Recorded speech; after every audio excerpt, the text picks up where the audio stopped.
Hello friends, আজকে আমি আপনাকে মাছের তেল রান্না করে দেখাবো। তো এটার জন্য দেখো কি কি লাগবে।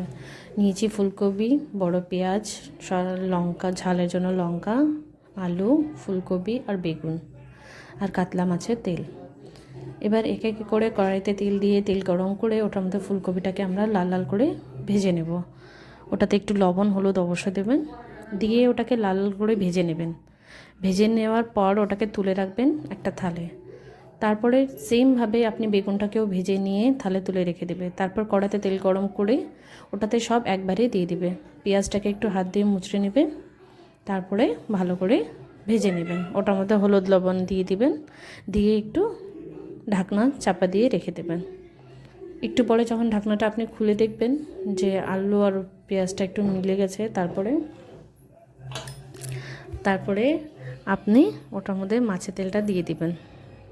মাছের তেলটা দিয়ে দেওয়ার পর আপনি ওটাকে আর 2 মিনিট থেকে 3 মিনিট ঢেকে রাখবেন। এইভাবে ঢাকনা সরিয়ে সরিয়ে আপনি ওটাকে ভাজতে থাকবেন। ভাজার পর যখন আপনি দেখবেন যে আলুটা হালকা একটু সেদ্ধ হয়েছে, তখন আপনি ঢাকনাটা সরিয়ে দেবেন।